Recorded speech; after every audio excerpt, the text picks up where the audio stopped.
Alrighty, folks, welcome back to Personal Picks. We're back with some more Phoenix Wright. We're about to get magical, I guess. Magical girl transformations.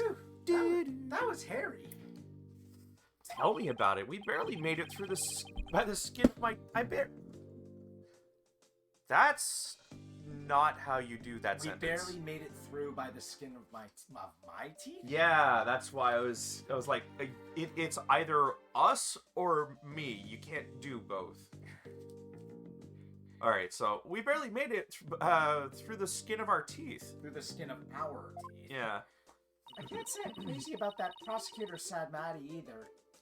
You know, with the way he says let it go and move on as if it's nothing. Yeah, it's almost like he's a precinct captain or something. Or he's compensating for something. It's like, there's not going to be any song and dance here, so let it go. Let it go, let it go. Oh boy, am I interrupting a secret conclave of villains or something? Got your next evil scheme in the works already? What do you want? Keep making that face, champ, and everybody's gonna change the channel. Look this way, Trucy. Now, smile for the camera. Let's see those pearly whites. Isn't that what the Grammar Creed tells you to do? Okay, he is... Get out.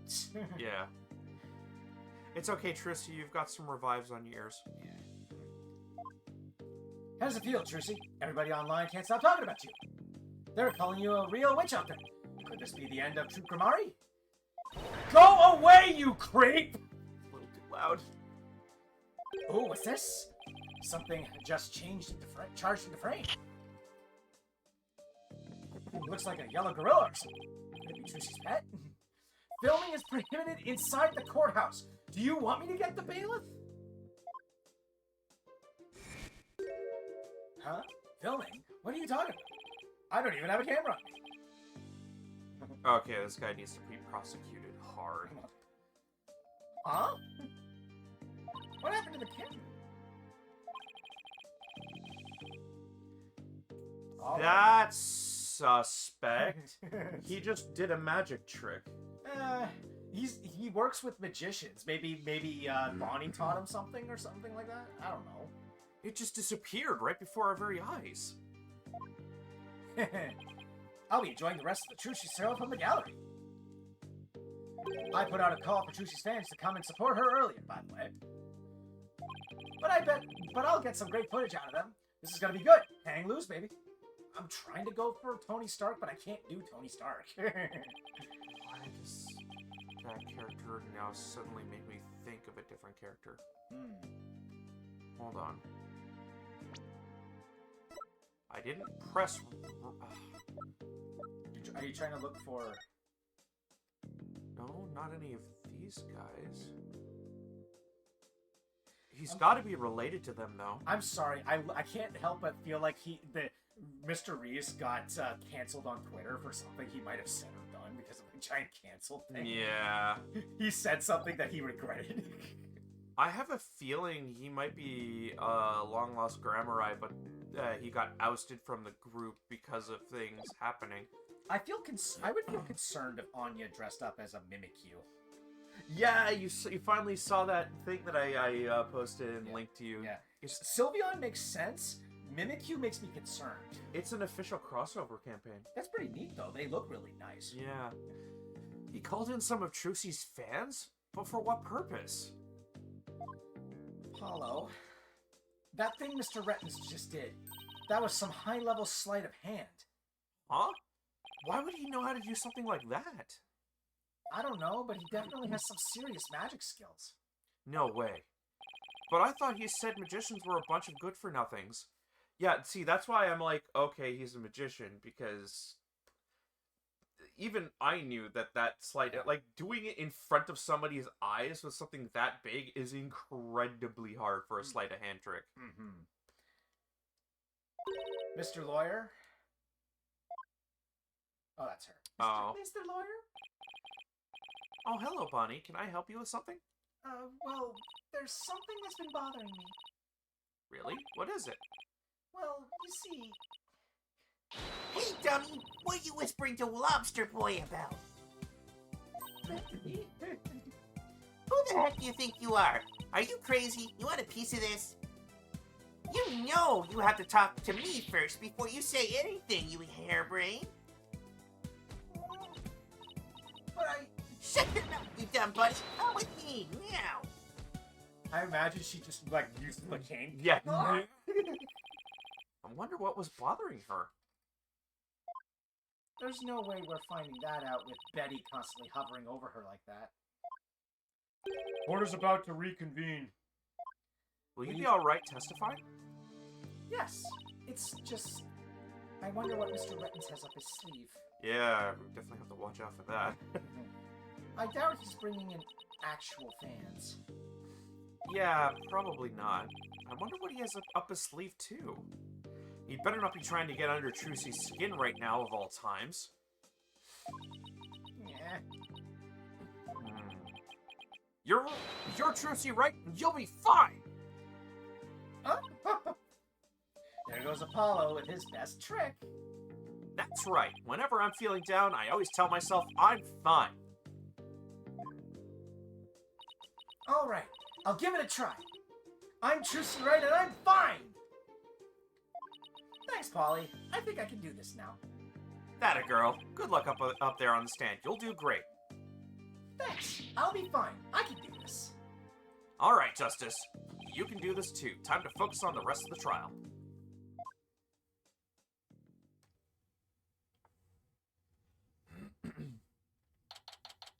Do-do-do. Court is now back in session. Defendant, please step up to the witness stand. I said step up to the stand, not magically appear. That was... Why have we not addressed this at this point? Trucy Wright, magician. Here comes the liar, the deceitful witch! Throw the murderer in jail! Member of the criminal troupe! Boo! We don't want to see you on any stage! Order! The gallery will be quiet, or I'll have you all thrown out on the spot. What's with all the hecklers? I bet they're the fans Mr. Rettens invited. What a grade A jerk! Well, he's not going to psych us out. No, he's not an A-grade jerk. He's an S-grade jerk. Yeah. Now then, Miss Wright. This court would like to know if you switched from the steel sword to a rubber one on stage. So please testify about this issue. She's just gonna try and trick us again with her magic! Hurry up and confess already! Give her the death penalty!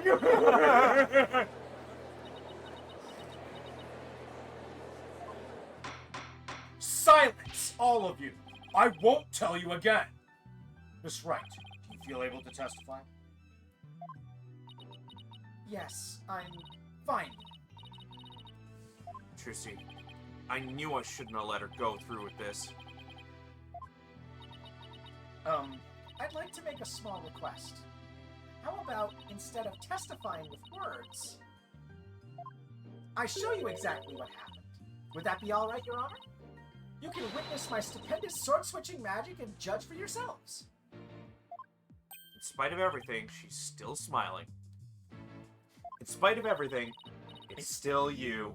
I'm glad you realize what I'm it's going still for. you. Yeah. Our Trucy is amazing, isn't she? She sure is. She's doing just fine up there. A true entertainer always keeps a smile on their face. She's faithfully following the Troop Grammari creed even now. She really is something else. It's showtime for magical girl Trucy Wright. Oh, that's what you meant. Watch carefully now, everybody. It's so weird. I've gotten so used to saying Grammari when the true pronunciation is Grammari. The stupendous sword switch. Ladies and gentlemen, please focus your attention on this sword. Allow me to demonstrate just how sharp this blade truly is. With that, no tricks or gimmicks, a very sharp sword indeed. Now then, ladies and gentlemen, watch as I take this sword and... Presto Sordo! There, I've switched it. And now... Up! As you can see, the blade is now not steel, but rubber.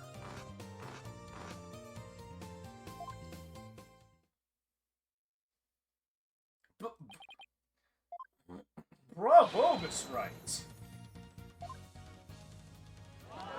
Wow, she switched them in a flash! I couldn't see her do it at all! She's completely turned the room around. The hecklers are being drowned out by all the cheering. Where did the steel sword vanish off to, Miss Wright? In order to deepen our understanding of the case, please tell us if you would. A magician never tells their secrets. Unless it's the great revealo. But this is... but this is a trial. We need to know this information. I'm not asking out of your curiosity, just so you know. I can hide the steel sword backstage when I switch them during the show. So when you thrust the rubber sword into the coffin, the steel sword wasn't even on stage, but behind the curtain. Exactly. So you see, there is a trick and a gimmick to it after all. But as for where the steel sword went when I performed the trick just now, it's a secret. Wouldn't want to spoil the magic for you, now would I? Ho ho ho! That's our Trucy. Yeah, still. Miss Wright? That part where you spun around. That's an actual part of the sword switching trick you do for the show, right? Right. The other parts, like the apple, were just to help with my explanation here in court. That's funny. I think I found an inconsistency in her testimony. Uh-oh, he noticed it too. And it looks like I'm not the only one. I don't know what it's doing there, but now that I've found it, I have to get to the bottom of it. Can I review the footage? Of course you can. Now then, Mr. Justice, you may go ahead and question the witness. But try not to ask dumb questions and spoil this wondrous magic. I thought this was supposed to be my cross-examination. Anyway. So what part of it has you concerned? Out of curiosity. Well, he noticed something, so I gotta keep my eyes peeled for something that... There is an obvious contradiction in this. What she says or what she does? Well, look at what she says. Just go through everything as you normally would. Let me demonstrate just how sharp this blade truly is. Okay. No tricks or gimmicks. A very sharp sword indeed. I feel like there's one part in particular that we would want to, we would actually want to look at. Hang on. How many apples does she have in her back pocket? Sharp sword indeed. Now then, ladies and gentlemen, watch as I take this sword and... Presto. There, I switched it.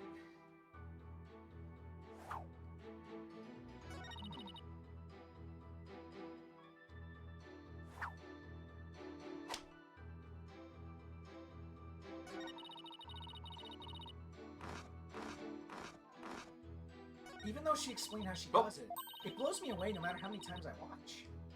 Yeah, me too. But What is it, Apollo? did you notice anything about the way Trucy moves during the trick? You mean like her movements?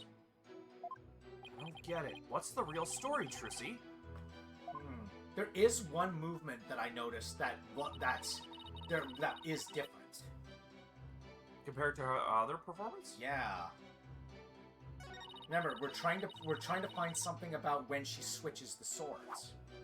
So, what's the part where she says she switches the sword? Spinning.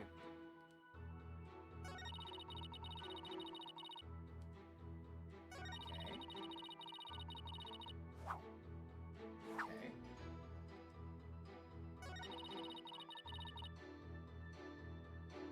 Now here's the thing.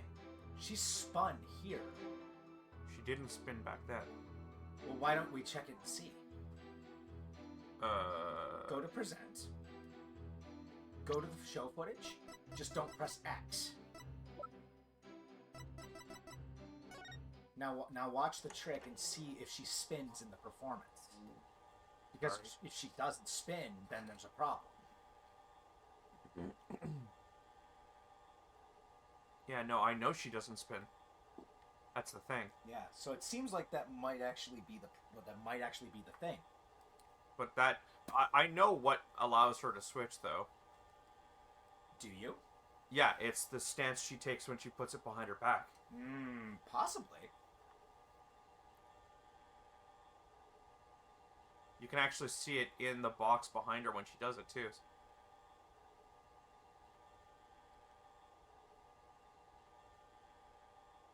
No, you can't. Oh, there. It's because she throws it back. That's after the tap. I just realized, yeah. But you did notice it, right? She didn't spin. Mm-hmm. It's the spin that's the problem. It's just a prank, bruh. But that seems like it. That seems like it is. Yeah, okay. So, present, I suppose. Yes. Objection! Miss Wright, there's something I'd like to confirm with you. What is it, Apollo? There seems to be a discrepancy between the way you performed the trick for us just now and the way it appears on the show footage. What? But that can't be. I performed it exactly the same way both times. Then what's going on here? Miss Wright, I have the show footage right here.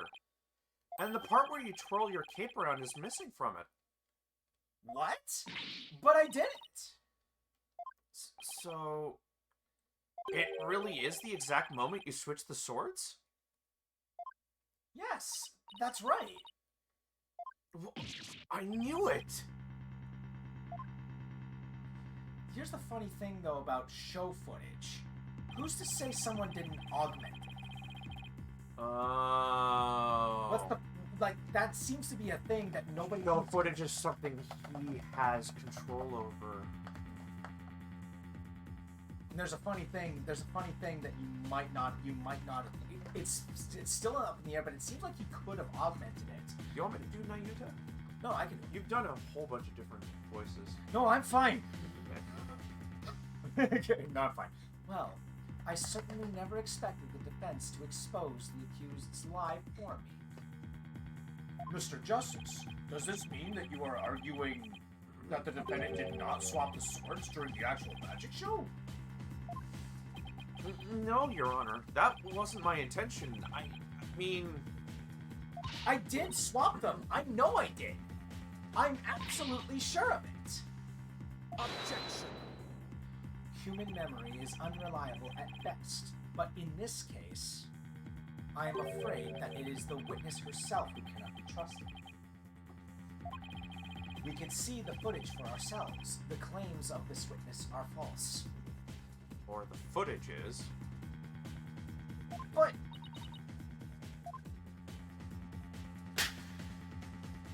Now that it has been proven that the accused did not swap swords, it means that the use of the steel sword to pierce the coffin was wholly intentional. And by the way, was it not you, Mr. Justice, who argued that Mr. Reese's death was not an accident, but murder? I assume you have no objections to it still. It was, after all, your own assertion. The defense, Objection! The defense has an objection to you, Mr. Apollo Justice. I demand you withdraw the discrepancy you pointed out now. But there is a discrepancy, and it must mean something. I'm sure of it. Would the defense team kindly save their spat until after court is adjourned? Now, after all of this debate, it seems we've come back around to the original argument. The defendant knew about the prank plan that would place the victim inside the coffin. What's more, the defendant did not perform the sword-switching trick on stage. Through her actions, I'm afraid I have come to see the true intentions of the accused. Her murderous intentions. It's such a shame. But I did switch the swords, I swear. You're knee-deep in it now, Justice. only there was a bunny attendant that could come to our rescue. Oh, right on cue? Excuse me. Let's see, you are... which one again? Benny? No, that's not right. Bonnie? It's Bonnie. You were mixing the two names together, Your Honor. Oh, pardon me. What, and do you have something you wish to say, Bonnie? Yes, Your Honor. I'd like to testify.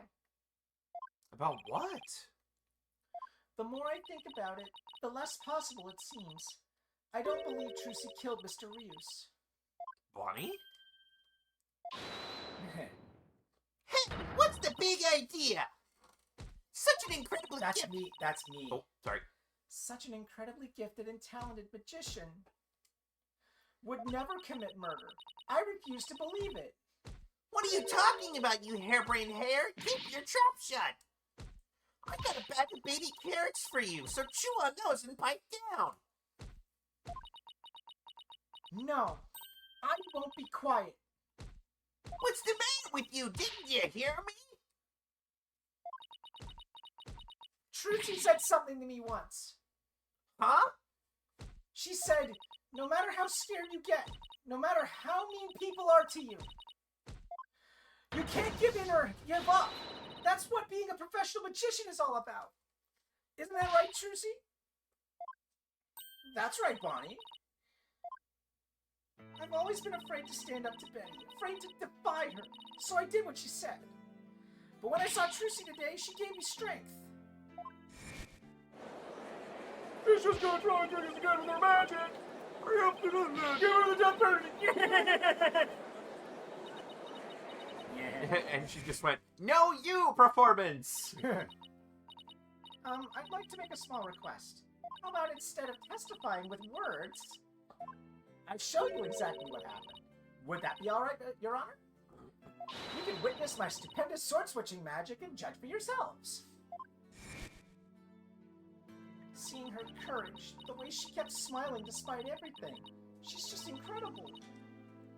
So I'm not going to run away. I'm scared, but for once, I'm going to be brave.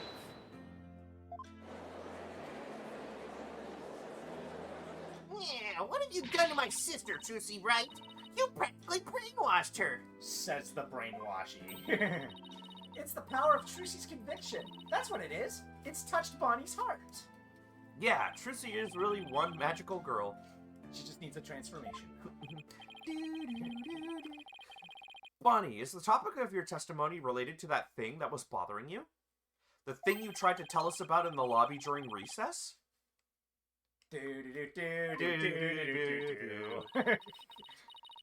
Yes, ever since I saw the show footage, something's been nagging at me. And I'm not talking about her. Hey! I'm not exactly sure what it is, but something is off. I feel like something about it is different from what I saw on the stage. What do you mean by that, Bonnie? I wonder if what was shown on TV is really the same as what happened on stage. Objection. Of course it is. The show has only been performed once, after all. It can't show anything other than what happened on that stage yesterday. Not necessarily. Objection. But Bonnie's testimony deserves our attention. We have to examine the show footage. So now... But what can we check it against? Do you have some other footage of the show? Well... I have some show footage. You do? One of the TV station's cameramen said he was a fan of mine. He kept his camera on me throughout the entire show. And then afterwards, he gave me the footage he shot as a present. He did? To tell you the truth, I thought it was kind of creepy, so I was going to get rid of it. Hold it. But please submit that footage to the court! Oh boy. Now then, let's take a look at this new footage. Yeah, you know, yeah, she says it, it's, yeah. Oh boy. It is kind of creepy what the cameraman does. The angle is interesting, really. Yes, really. That's why I was like, oh boy. We all know where this is. I think we all know where this is going.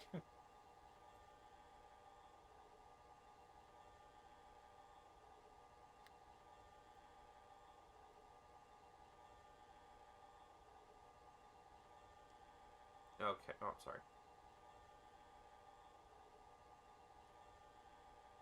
There were no carts in the original footage.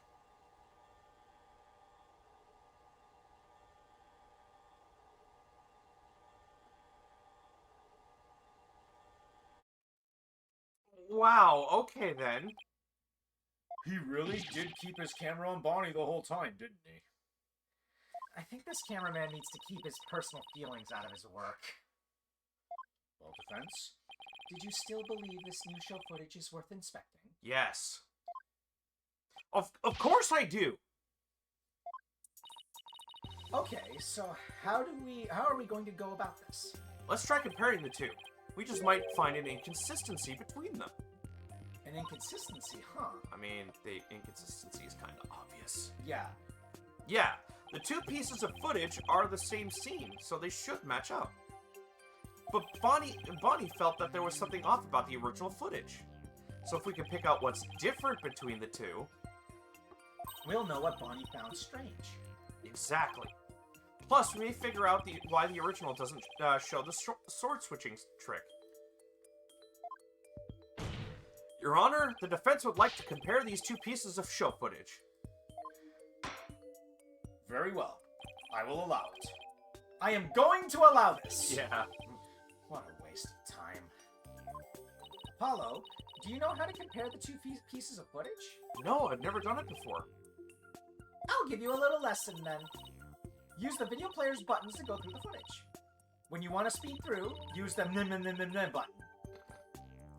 And if you want to go back, use the button. If you want to hold the playback, just use the button.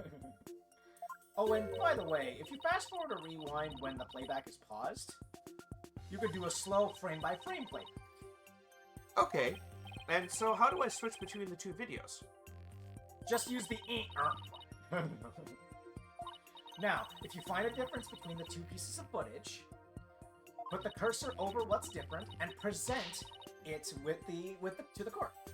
Thanks, Athena. You really know your stuff. Not really. I just gave it some gusto and then went with my gut on most of it. What? I sure hope she guessed right. Anyway, let's give it a try. All right, so you know exactly what you need to pinpoint. Yeah. Yeah. So press. Yeah. If you need to switch the footage, press that.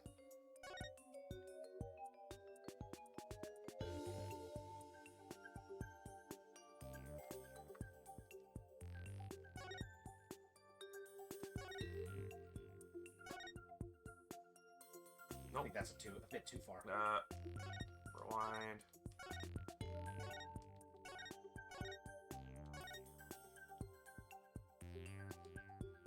How do you pause again? B. Whoa.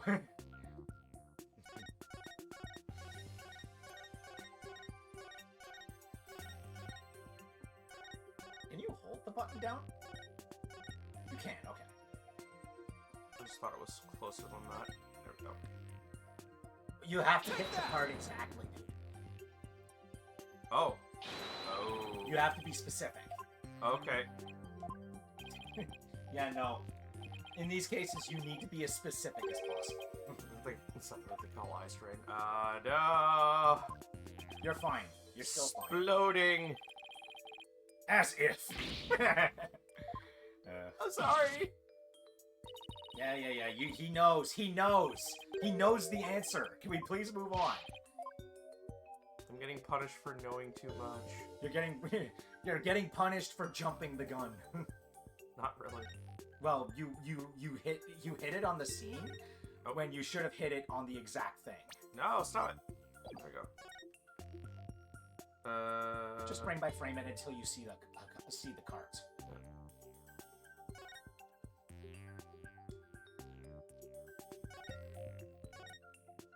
Go back a couple. Yeah.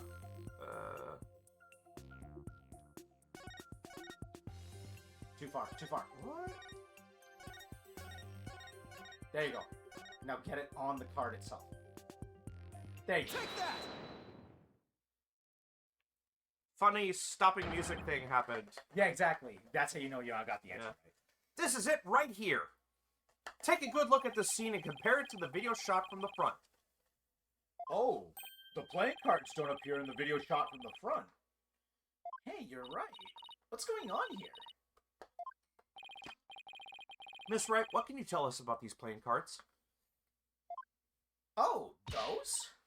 They're the cards I throw when I do the sword switching trick. What? Mr. Justice, does this mean... Yes, it means that the sword switching trick was cut from the TV show footage. So the footage was edited? Yes, with malicious intent. That is absurd. Well, we must get to the bottom of this right away. Bailiff, the TV station might still have the unedited footage. Go see what you can find out. Yes, Your Honor! Hold it. Mr. Rettins. Oh god, we don't need a pan up to this, man. It's you! Now hold up, Your Honor. This is all just a big misunderstanding. Believe you me. Give a guy a chance to defend himself before you start pointing fingers. And who might you be? Right. Sorry about that. Got ahead of myself there. Here's my business card. Charmed to make your acquaintance, Your Honor. Oh, well, how very polite of you. It's lovely to meet you too, Prosecutor Sadnati. Please take my card. A business card? Ah, yes. I read about this custom among businessmen in this country. I have even familiarized myself with the various replies. How do you do, good sir? Or, what's crack-a-lackin', homie, for example. Oh, you're from Take-Two TV, are you? Come to think of it, I believe I've seen you on television before. Yes, Roger Rettins, otherwise known as the Ratings Raja. He is a TV producer and appears on many of his own shows as Rettins. He is best known for his catchphrase, "Hang loose, baby." Oh my, so you're the Ratings Raja? Hang loose, Judge Bean. Just nice courtroom you got here. I never thought I'd get to meet you in person. But Prosecutor Sadnati, how do you know so much about me? In preparation for the case, I watched all of his shows. I found the Ratings Raja Goes to Burger Barn of particular interest. It inspired me to visit that restaurant straight away to learn more about the local cuisine. What? You went to Burger Barn? Who would have thought? You must have really wanted to try it, huh, buddy? Cause that line, whew. Compared to my aesthetic training, an hour's wait is nothing. I recommend the Southwestern Burger with jalapeno jack cheese bun. I'm having a real hard time picturing him in line for burgers.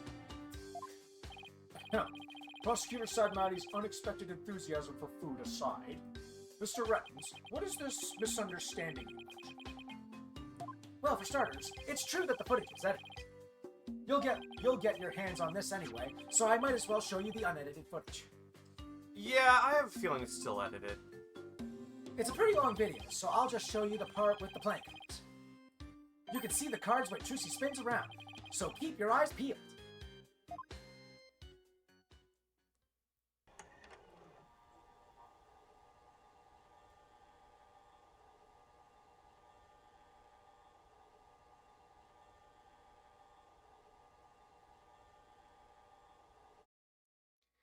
Did you see the part that was cut where Trucy switched the swords?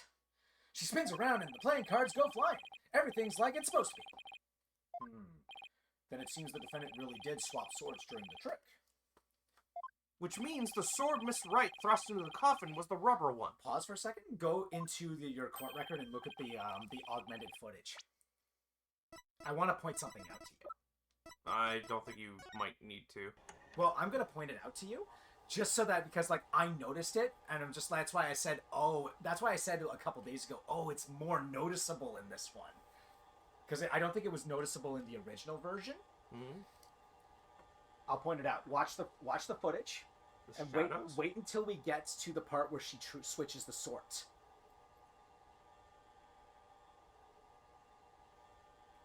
I'm guessing it's the bottom of the... Wait, no, look. Did you see the cut that happened there? Yeah. You don't notice it right away, but I noticed it straight away. Okay. Yeah, it's more. I think it's sort of more noticeable in this version of the game. In other words, Miss Wright couldn't have killed Mr. Rios. Hold it. Yeah, see, that's the first misunderstanding right there. What do you mean? Well, Trucy definitely did swap swords, as you saw. So yeah, maybe she didn't kill Mr. Rios when she stabbed the cop. But that just means he was killed after he showed up pretending to be a corpse. So you're saying that up until that point, everything was going according to the script? If that's true, then when and how exactly do you think he was killed? It was after the dragon set piece came crashing down.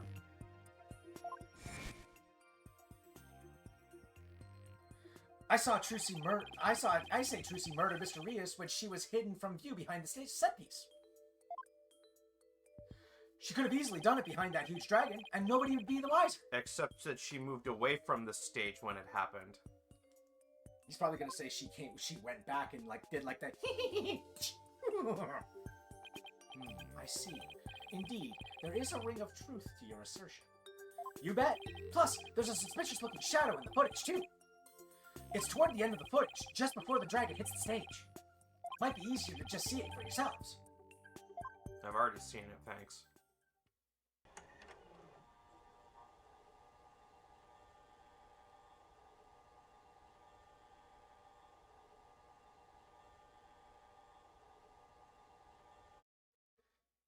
It's only for a split second, so it's hard to catch, but look here. This suspicious shadow must be Trucy. No, she went that way. She's using the steel sword she hid behind the curtain during the trick to kill the victim. Ha, hoo, hoo, ha, hee. Yeah. Now that you mention it, I suppose it does look that way. Objection! This witness is just trying to ram his theory down our throats, Your Honor. And that's not all. Aren't we forgetting? That the witness willfully edited the sword switch out of the footage. Hold it. You see, there's your second misunderstanding right there. Your Honor, would you mind if I testified about it? I've seen people testify on TV, and I've always wanted to give it a shot. That would be fine with me, Prosecutor Sadmati. This is quite unexpected. It threatens to disrupt the karmic course of this case. Hey, lighten up, pretty boy. You're gonna like what I've got to say. Promise. Very well. However, if you do anything to impede the last rites of the victim, I will have you removed. All right. With Prosecutor Sadmati's permission, please give us your testimony, Mr. Reynolds. Roger Reynolds, the ratings Raja. Now, Kaiser of the courtroom. I'm taking over the floor, so listen up, loyal viewers. Uh-huh. I literally love that they have this TMZ reporter as a character. It wasn't deliberate, I tell you. Footage is meant to be edited, I tell you. Scenes are spliced together, and long and boring scenes are cut out. That wasn't boring, though. That was part of the trick. All the stations edited footage this way. It wasn't like it was done maliciously or something. It was just a coincidence that particular scene was cut. It wasn't intentional. Or what? You got some proof that I had an ulterior motive for editing that footage? I see. So you're saying it was a coincidence that the sword swapping scene was cut? That's right. Glad you got the picture. Objection! Coincidence? That's just a little too convenient, if you ask me. Honestly, he should have went, coincidence? I think not! Yeah. Ooh, an objection. How cool. It sure packs a lot more punch when you hear it live. Do that again. I want to get another shot for a different angle. My objection is not for your entertainment. And cut. There. I got some good stuff there. Mr. Rettens, filming is prohibited inside the courtroom. Whoops. My bad, Judge. And if the defense has an issue, it can point it out during its cross-examination. Their cross-examination. Don't call the defense an it. We have rights, Your Honor. Yeah, the possessive words are kind of mixed in this. That's fine. I mean, honestly, Wouldn't be the first time with Capcom, though. it doesn't matter. Honestly, it's very minor potatoes. There is one statement here to look at with scrutiny.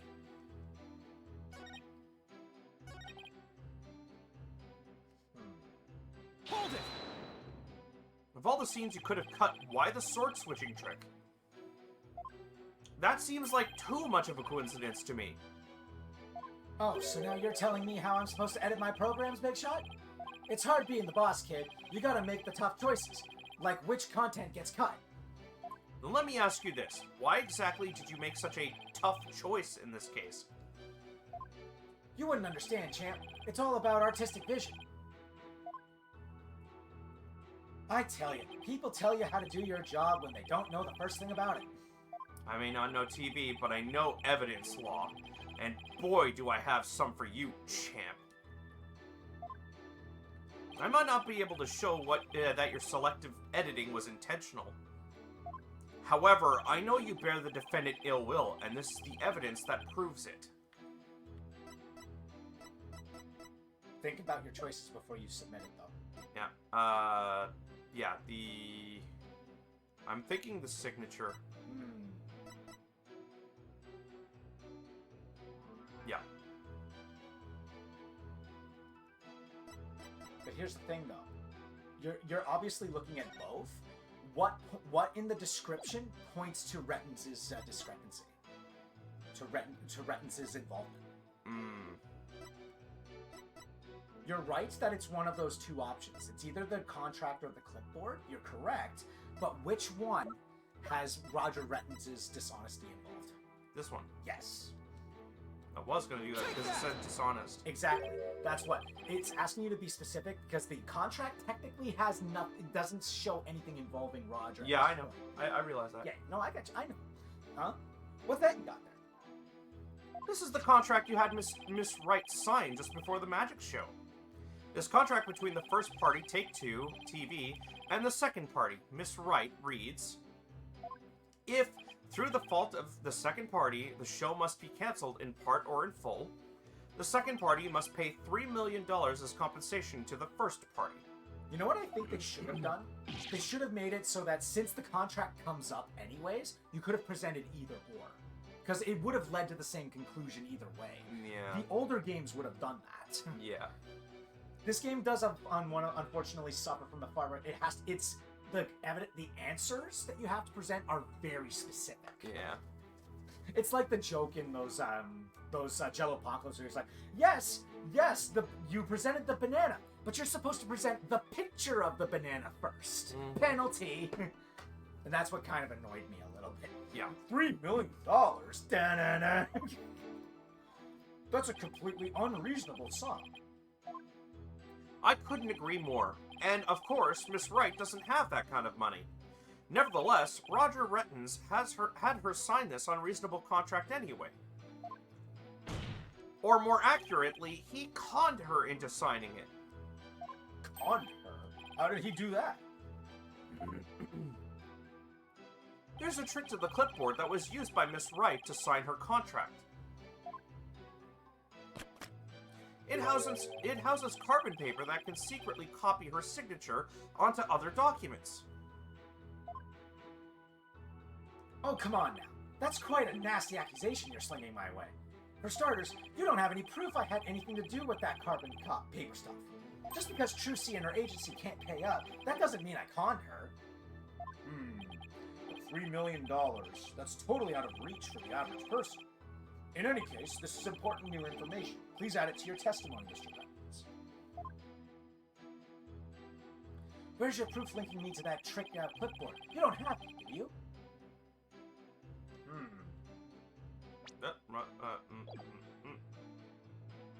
Why can't I look at the... What are you trying to do? Hold it! This clipboard is yours, though, isn't it, Mr. Ruttons? Well, it belongs to the TV station anyway. That much I know. Maybe it was an old prop from one of our TV shows that got used by mistake. Or maybe you used it on purpose to con Miss Wright. Objection! Mr. Rettins has already stated that he did not. Mr. Justice, please do not use this trial to try to get out of paying your agency's debt. That's not what I'm doing. Proof Mr. Rettins is connected to the carbon paper, huh? If Trucy's signature was copied onto the fake contract, then there must be an original contract that Trucy actually did sign. True, but I bet Rettins is too savvy to leave something like that behind as evidence. But what if her signature was copied onto more than just a fake contract? Like a third document with Trucy's signature on it? Have we seen anything like that, though? Hey, what are you guys whispering about? Let me continue my testimony. Okay. So that should probably give you everything you need to know. So we're looking for a third document that has her signature on it. Signature...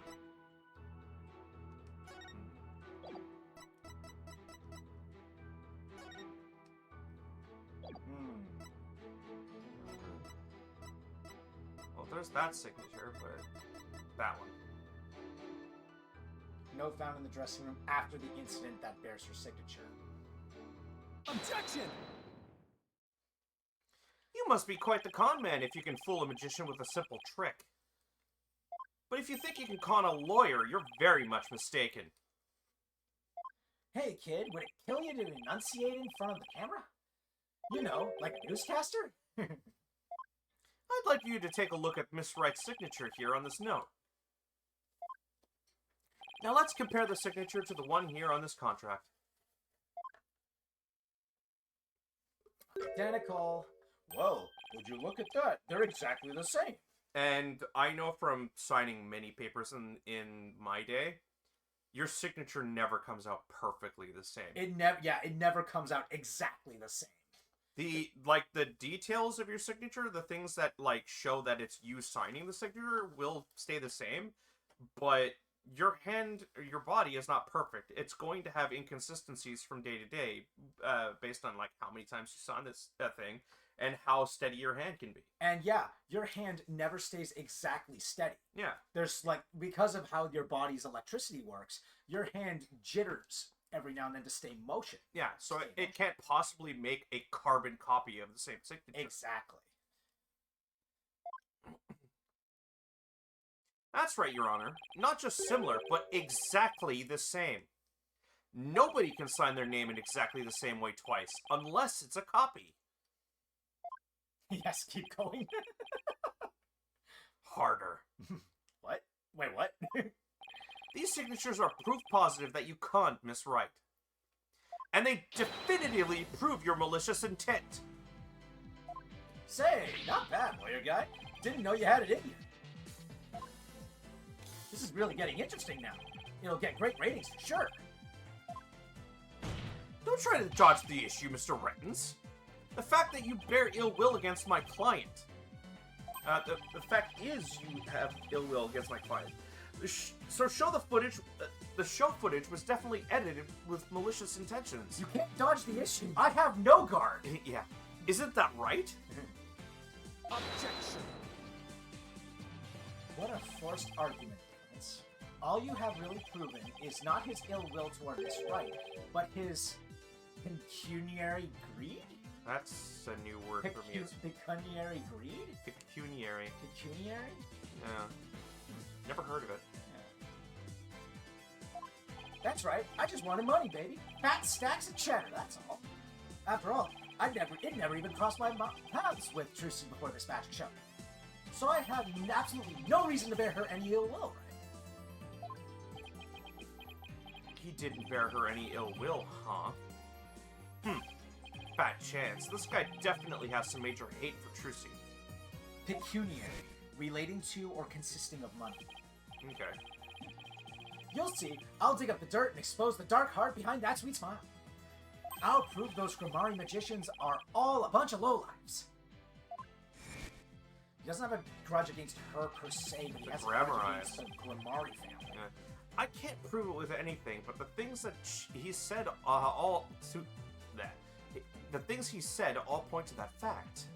There must be something between the two of them that gave birth to this grudge. Some sort of connection that not even Trucy is aware of. Are you sure she's not aware of it? The only thing that I can think of is in the book. Maybe. Your Honor, I'd like to argue that Roger Rettens and Trucy Wright must have crossed paths before. There must be some hidden connection between them. Hidden. Connection? What is it now? Just what are you getting at, Mr. Justice? It is futile to even ask, Your Honor. Surely it is just another one of the defense's feckless claims. Objection! Mr. Sadmati, language. Second of all. Sir, we are at a Walmart! You don't seem to have a very high opinion of me, but once you hear my argument, you'll wish you'd taken me a whole lot more seriously. And please, Mr. Prosecutor, there are children in the audience. Yeah. Will I really? Very well then, do proceed. Did you figure something out, Apollo? Nope, not a thing. What? That was just some good old-fashioned bluffing, courtesy of Mr. Wright's fine training. I hope you know what you're doing. Hey, Mr. Wright, Phoenix seems to know what he's doing. Sort of. If you're going to make such a bold claim, Mr. Justice, I hope you're ready to elaborate. What is this hidden connection between the defendant and Roger Rettens? He's Trucy's biggest fan, they're dating. Rettens is a magician, too.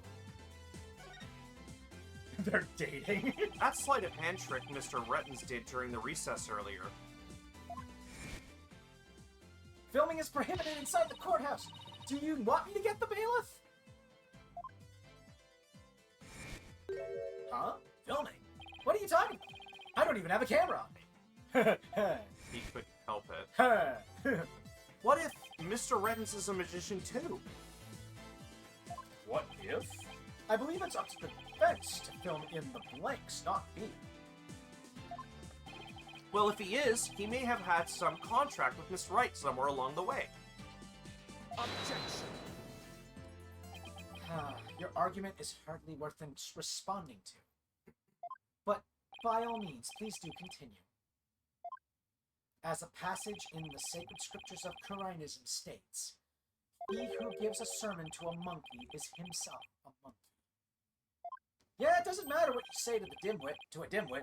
He isn't gonna get it anyway. But we saw Mr. Rettens perform a magic trick. He made his video camera disappear in the blink of an eye. Well, I think it would be pretty funny if I were a magician. You must have been seeing things. Want me to introduce you to a good eye doctor? If a connection is as tenuous as that is all it takes, then every magician in the country could potentially bear ill will towards the accused. I guess you're right. You're not the sharpest knife in the drawer, are you, shortstop? You would do well to cleanse that putrid mind of yours in the holy waters of Mount Pony Pony. 3 days under the frigid waterfall, and even you should rise to the level of a monkey. A numbskull for a numbskull! Well, this numbskull has thick skin, so there. I think I get what they're driving at. Even if he is a magician, it's not exactly a reason to bear a grudge against Trucy, is it? But what if he was a very specific magician? Hold on, I can think of one person. One magician who has a reason to bear a grudge against Trucy. Or rather, one magician who has a reason to bear a grudge against Troop Grammari. Oh? No. No way! Is something wrong, Mr. Justice? You're yelling louder than you usually do. I'm fine! Your Honor, the defense wishes to submit evidence at this time. I see. What sort of evidence do you have for us? Evidence that points to the real killer. The one who had a motive to commit this crime. What? Oh dear. And what have you come up with this time, Defense? Juicy Wright is the sole heir to Troop Grammari and its name. This puts her square in the crosshairs of one particular magician. And this piece of evidence points to that one person with a grudge against Mrs. Wright. Let's see here. I gotta look through my stuff. It's actually when it comes up, you'll be like, oh wait.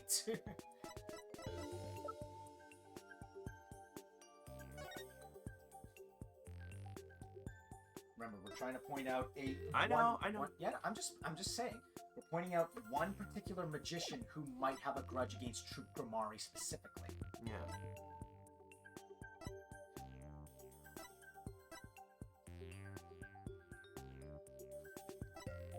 Man of mystery. Jeez Louise.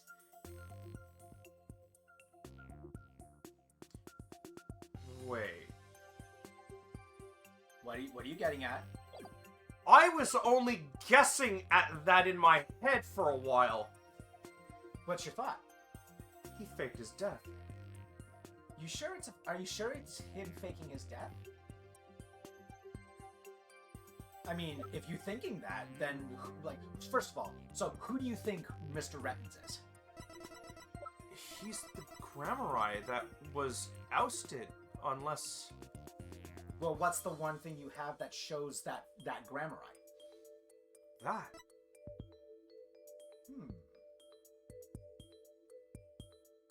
Fascinating. He was. Remember how he got ousted in the first place? Yeah. He got injured during a trick, and Magnifi said that he couldn't perform. He went on stage anyways and was immediately kicked out of the group. Take that! Ah, shit. And who exactly are you naming, Mr. Justice? Oh, no, I got it right. Okay. Don't worry, you're right.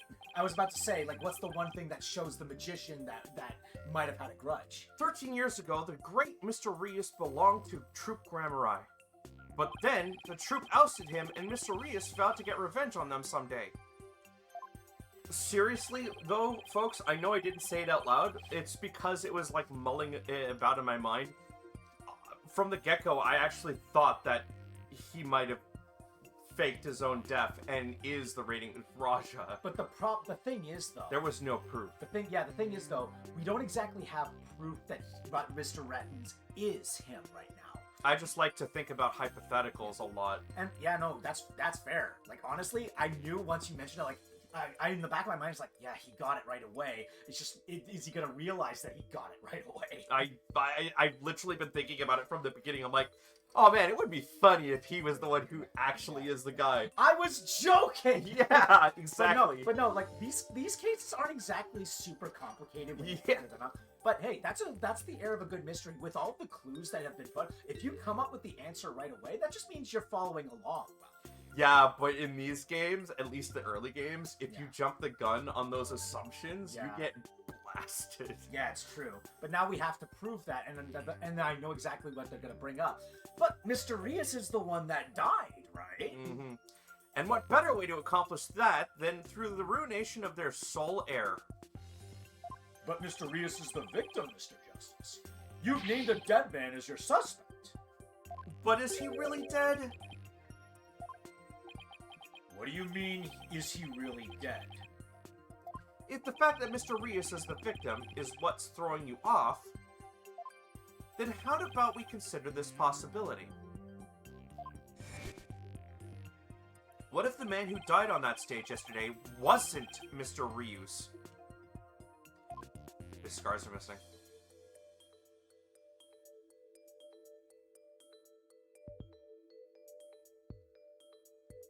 What? You mean the victim was an imposter? Wow. I mean, I could play it for you right now. No, it's not fine. Not Mr. Rius? Then what about the real Mr. Rius? I knew this was sus from the beginning. It would mean the real Mr. Rius is still alive. That's absurd.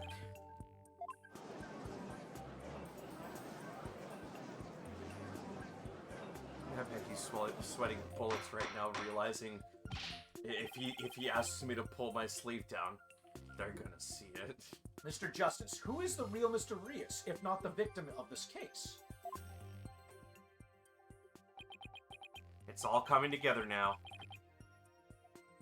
I finally see the gimmick, the trick to this entire case. Cameraman, could you please not get that close? Sorry, it was a dramatic zoom. Sorry. Come closer. Come closer. Please come closer.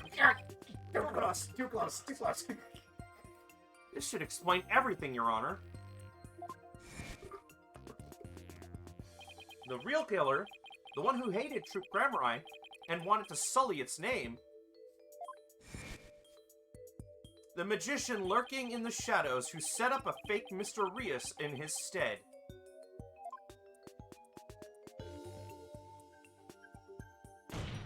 The real Mr. Rios is... Phoenix Wright! Take that! But that's... Yes, it is. It's a dead battery. I knew it. Roger Rettens is the real Mr. Rios. What?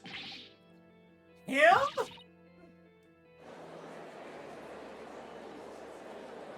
Objection. Oh, holy hollow red pepper. Your impotent seeds sprout naught but meaningless empty words. You can't possibly have proof to support such an outlandish theory. Yes, we do. It's not a bad idea for a soap opera. But not even diehard fans of the genre would stick around past the pilot. You want proof? Well, I've got proof. I can prove it by proving that the Mr. Rios in yesterday's magic show was fake. And to do that, I just need you to look at this spot on the poster. Ah, you noticed it right away, too. Take that! I already pointed it out a while ago, but it's kind of obvious. Yeah. This is the injury Mr. Rios sustained while practicing a magic trick 13 years ago. However, The fake one has the same pose and there's no scar. the video of the victim shot of himself shows no trace of that injury. Oh my, you're absolutely right. Now, Mr. Rettens, what do you suppose we'd find if we took a look at your right forearm? Is there by chance a nasty 13-year-old scar under that sleeve of yours?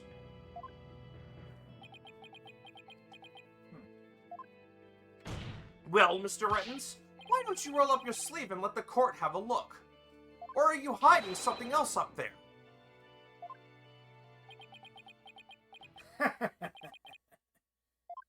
Come on now. I got nothing up my sleeve.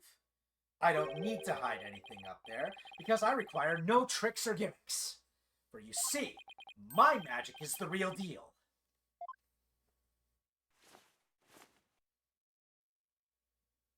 Is this what you were hoping to see? Oh, there it is, the scar! Just as I thought. That's right. I am the forgotten magician, abandoned by the dark understage of history. Abandoned to the dark. To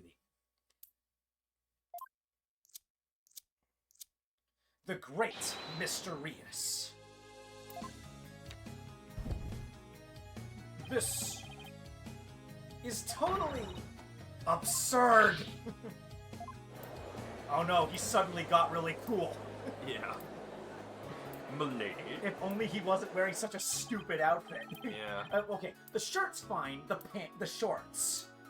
Oh, how ironic, wouldn't you say? That this odious mark, carved into me by Troop Grammari, would bring me back into the limelight once more.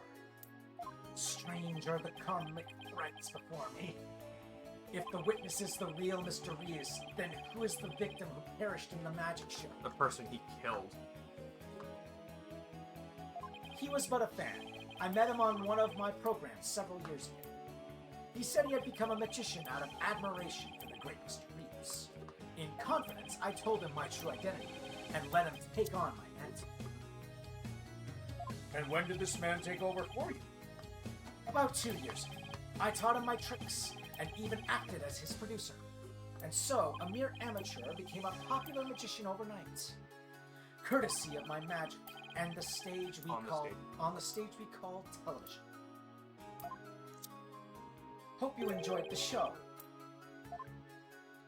You really had us all fooled. Mr. Rettens, or should I say Mr. Reeves, in your hatred of Group Ramurai, you killed the victim, Mr. Mystery, and then set up Miss Wright to take the fall, didn't you? You did it all just to tarnish the Ramurai name. Ho ho ho! I have no idea what you're talking about, lad. I set up the prank, that much is true. But it was simply a harmless joke on Trucy, I assure you. Yet she learned of the plan and made use of it to commit murder. That is how strongly the criminal element runs in the blood of these Grimoires. Objection! But if it was a secret prank plan that very few people knew about, couldn't you have been the one who used it for murder instead? Gah! Yikes! He's happy! Just kidding. What the heck was that? Heed my words, lawyer lad, for I fear your grasp on reality is slipping. I do believe I told you that my magic is real. It employs neither tricks nor gimmicks. Yeah, considering you just did the head chop off thing, I don't think that was definitely a trick and a gimmick. Fooled you. Whoops, I skipped my own lines. Whoops. My alibi... Enough with the ambiguity. Why don't you make up your point already? My alibi is as pristine as ever. Wouldn't you agree, Prosecutor Sadmati? Yes, I suppose that is correct. The witness does have a solid alibi. What? He was at Take Two TV at the time. Recall, defense, that at the time of the magic show, Mr. Rettens was at Take Two TV. A fact that many people can easily attest to. Yeah, I've got proof that can fight you right there, right now about that. Dude, He had a stand-in as a magician for him, and he looked exactly like he did in the past. What's stopping him from having another person posing as him at the Take-Two TV station? possibly. Yeah, that's right, I forgot all about that. Ho ho ho! So what do you think, Your Honor? Would you like me to testify on the matter? Yes, I think you'd better. Please tell the court more about your alibi. Very well then. On with the show. Are you watching Magnifi Grimari? Okay, this literally just looks like that one scene where it's like, Yeah. Dude, dude is a fucking firebender. Yeah. I'm convinced. The time has finally come for my magic to snuff out your precious pedigree. The Grimari line will be no more. The shorts, man. The shorts ruin the ensemble. yeah, if he had like proper dress pants, That would be pretty sick. yeah. I was at the TV station at the time of the Penrose performance. I was busy working on another TV program. I could spare no time for the magic show. Do ask my staff if you doubt my claim.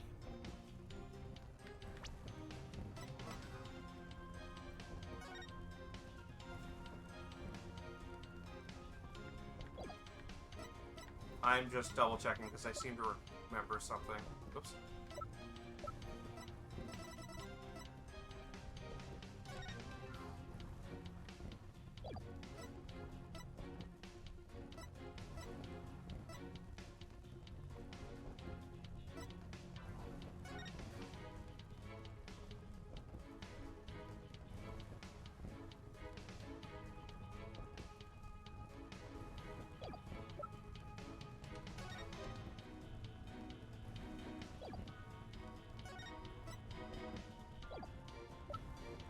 Something's not right about that. I'm trying to... I don't think I have any proof of it, but I remember us talking about it. About what? about him being there sooner than that. We'll see. Maybe it'll come up. And there it is. A simple and perfect alibi. No tricks, no gimmicks. Just the truth. Yeah, I could have sworn we talked to one of the staff members, and they said something about, like, he was busy with something else, and he didn't concern himself with what the station was working on. Something like that. Dude has like a Jafar goatee. Yeah, he does. Do you understand now, perhaps? I did not grace the theater with my presence until after the incident. So how could I have committed the murder? His staff did say he was there at the station. So it sure does sound like a rock-solid alibi. But that can't be right. If Mr. Rettens is the killer, he'd have to have been at the theater. There's gotta be a hole somewhere in his story. I assure you there are no holes on Mr. Rias' stage. There is a lot of fire, though. Yeah. No tricks, no gimmicks. True magic doesn't need trapdoors to escape through. Again, to make a card disappear, that is a trick and a gimmick.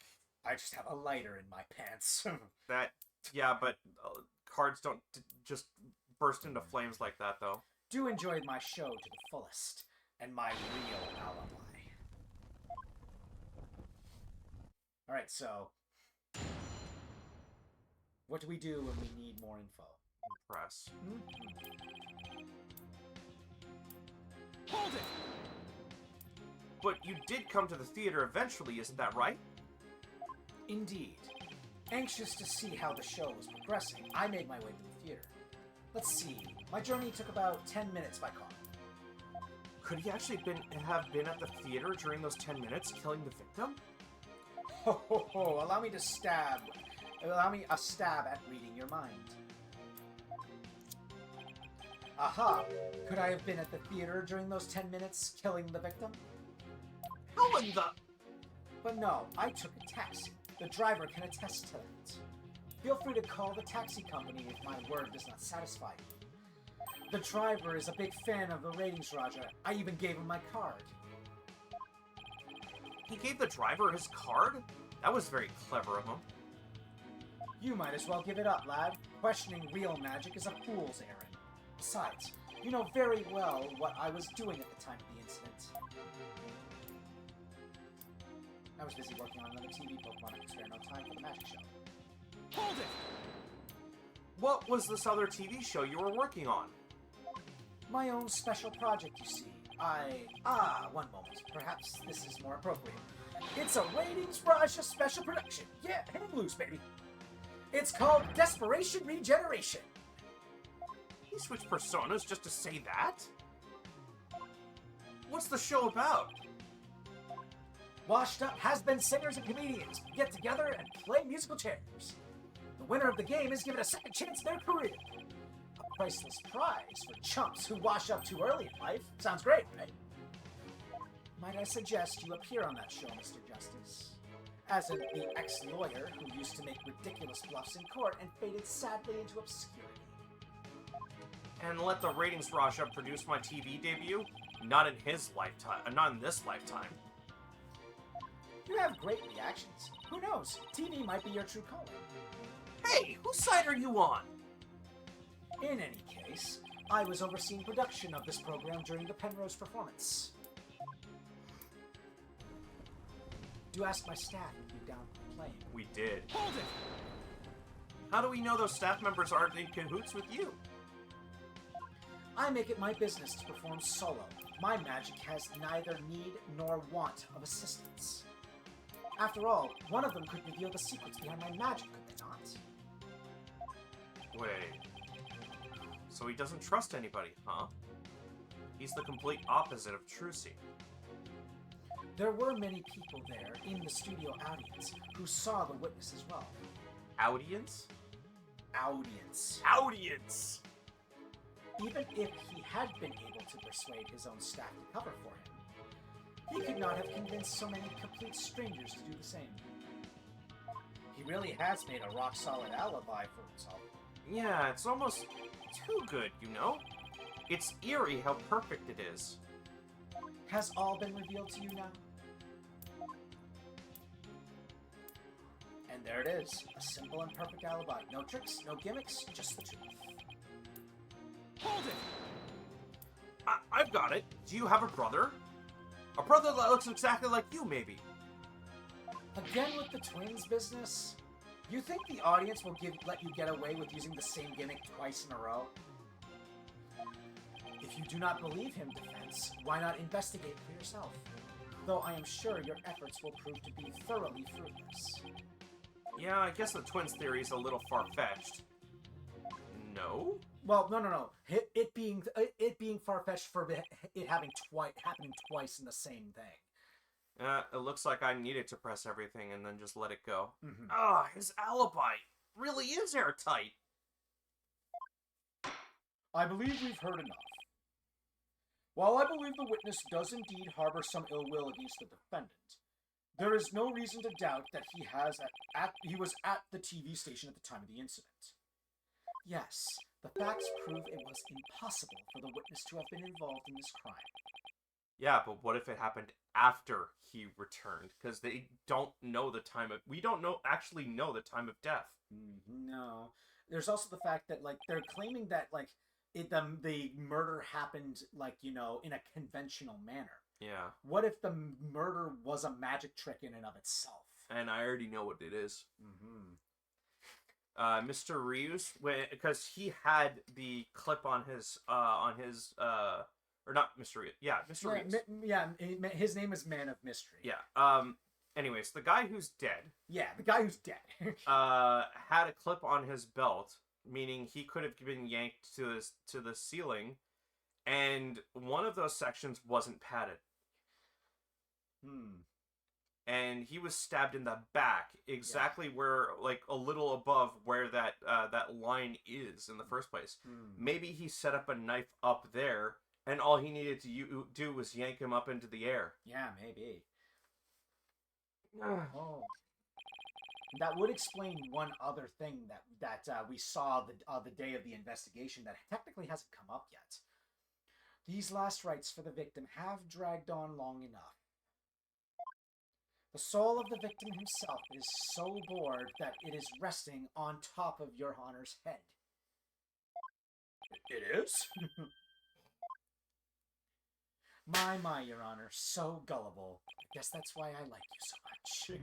Oh, I'm sorry, I'm used to a bird perching on my back. What goes on in this courtroom? More than you think. Paul's like, you don't want to know, man. Oh, what is it? The time has come. Let us punish the sinner and guide the victim's soul to the Twilight Zone.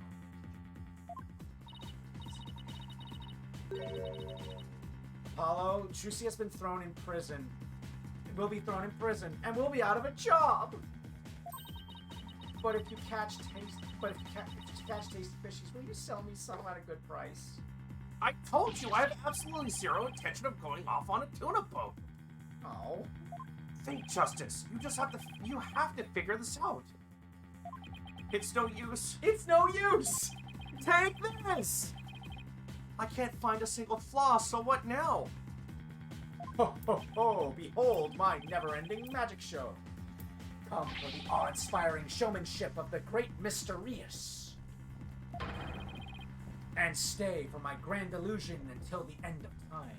Ah, ha, ha, ha, ha, ha, ha! Wait, is he saying that we're still trapped inside some sort of illusion of his? That's what professional magicians do. They make their audience see something that really isn't there. In other words, you make us see illusions, right? We call it misdirection. While we keep you busy believing one thing, we're busy making something else to happen. What we say is there really isn't, and what we say isn't there actually is. Could it be? You know what, Mr. Ruttons? I guess we have all been spectators to the elaborate illusion you've prepared for us. An illusion that has subtly turned our attention towards something you wanted us to see. What are you going on about, lad? Have you got something, Apollo? I just remembered something Trissy said about misdirection. What a magician says is there really isn't, and what they say isn't there actually is. If we've all been taken for a ride by Mr. Rettens' magic, then maybe he's made us see something that wasn't really there. It's time to rethink all of my assumptions about this case. What have we been made to believe was there when it actually wasn't? What have we taken to be the absolute facts of this case?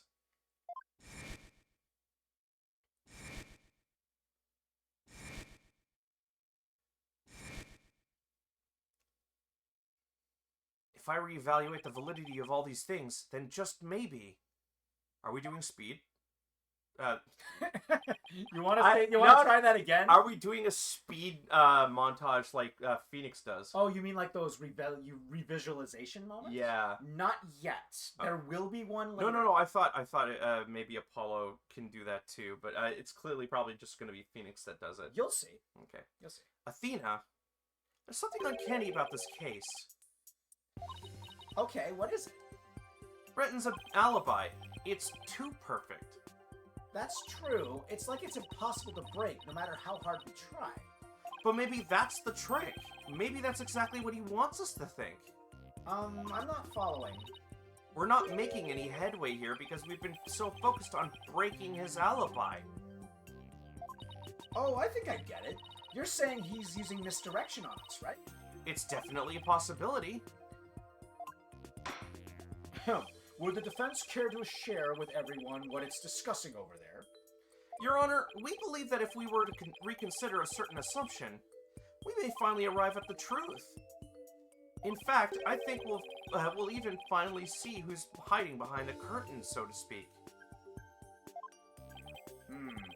And what is this certain assumption you're thinking of? This is the one key assumption we've been taking for granted this whole time. Rettens' guilt, the culprit was on scene or the crime scene. Remember, he's claiming that his alibi is that he wasn't on scene. Yeah, I know. Yeah. I was going to choose this one. Yeah. But if he's misdirecting us... What if the culprit was somewhere other than the theater at the time of the crime? What if there was some way to commit the murder without actually being there? If that were the case, then Mr. Renton's perfect alibi would become irrelevant. Objection. How could one person stab another to death with a sword without physically being there? We've proved it on several occasions. This is not new. Furthermore, we all saw what appears to be the culprit's shadow in the footage. Who's saying that's the culprit? Maybe that's Mr. Reeves himself. But couldn't we just as easily assume that the shadow does not belong to the culprit? Well, if it's not the culprit's, then whose is it? I'm not 100% sure yet, but I'm pretty sure I'm on the right track. We've all seen something that looks like this shadowy shape before, Your Honor, during the magic show itself. In that case, please point out in the show footage for us. Are you serious? This is the thing that looks suspiciously similar to the shadowy figure of the culprit. Okay, I'm just gonna warn you. This one tripped me up because it's not immediately clear what it's asking you to look for. I'm gonna go use the bathroom. You mull it over.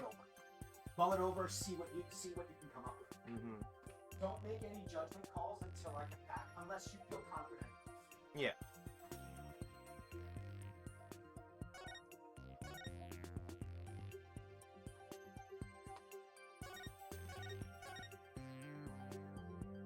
Ta-da!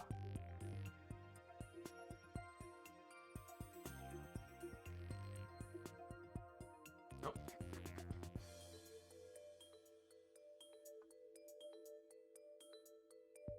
Oh no! That would explain why Josh isn't here.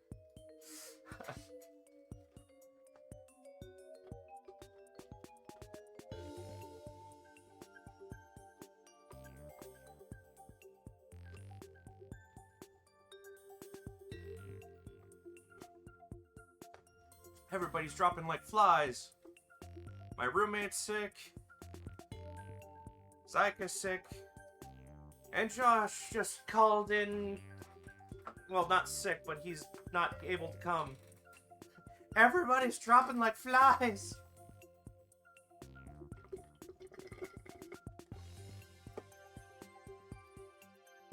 Yeah. Hey, look, it's a Fae. Boop it a Fae.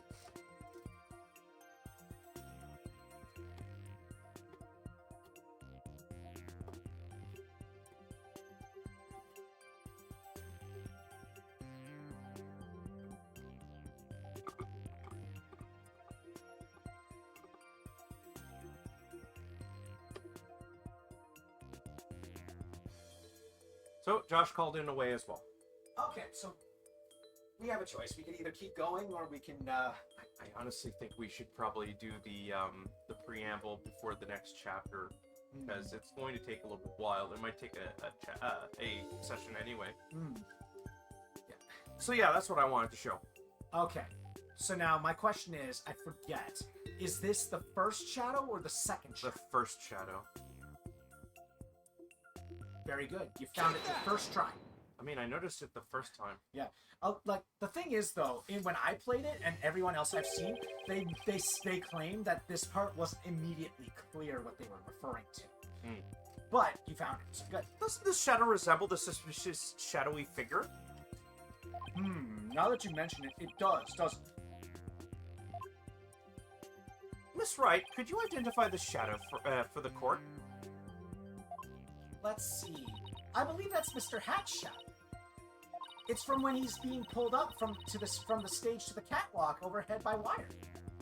Then could the shadow that's shown later in the footage be Mr. Hat too? No, that's not possible. After Mr. Hat was pulled up to the catwalk, he stayed up there. In other words, the second shadow is from some other figure being pulled up. Some other figure? I'm afraid you'll need to be more specific than that, Mr. Justice. He's right. We've come this far. I'll just have to figure it out from the clues I have on hand. What is the second shadow shown in the footage?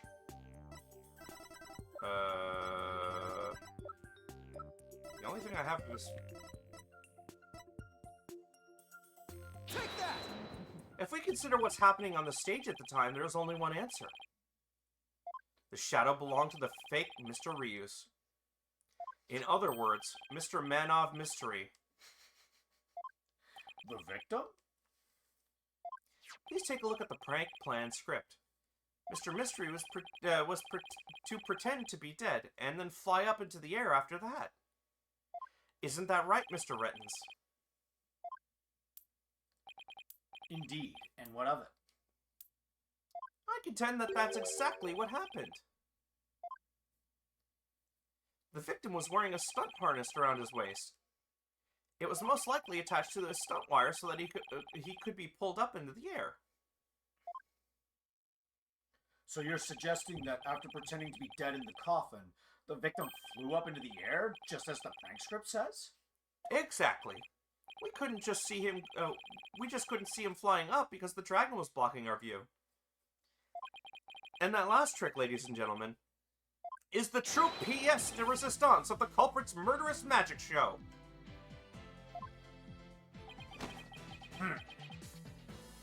Don't tell me. You've got it all figured out? Yes, I think so.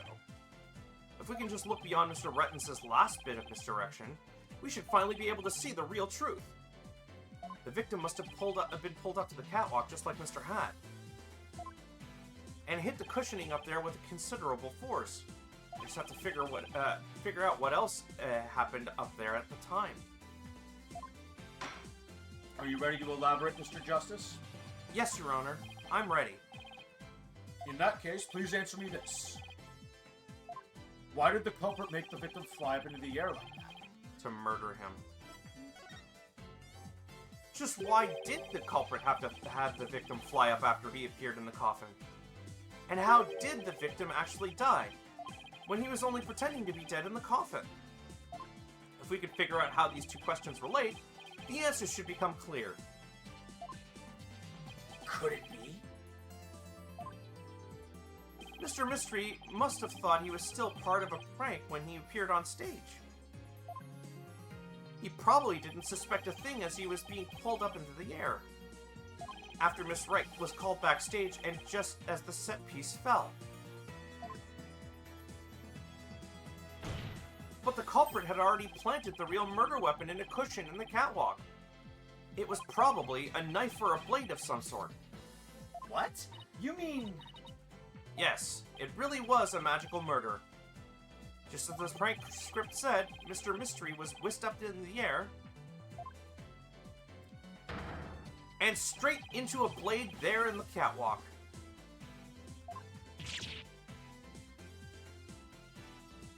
In other words, this murder was committed remotely through the use of a magic trick. What? Remotely? Using this method, it wouldn't matter where Mr. Rittens was at the time of death. Nah. So... Again, it's the short. yeah... But how exactly does it work, Mr. Justice?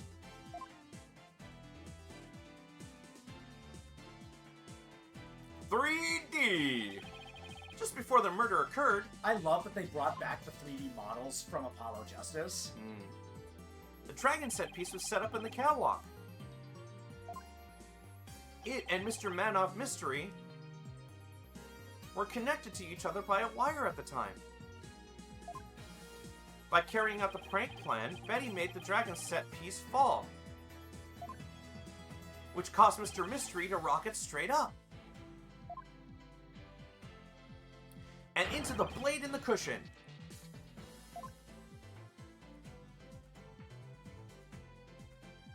The cushion was high up enough to be hidden from the audience's view. That's why nobody saw the blade. Oh, then that big gash in Mr. Hat's cape. The blade must have been set up overhead sometime before the magic show. Mr. Hat must have been slashed by it too when he was pulled up to the cushion. Hold it. I can't believe it. I had no idea. I was told that Trissy would freak out if I made the set piece fall. That's the only reason why I did it.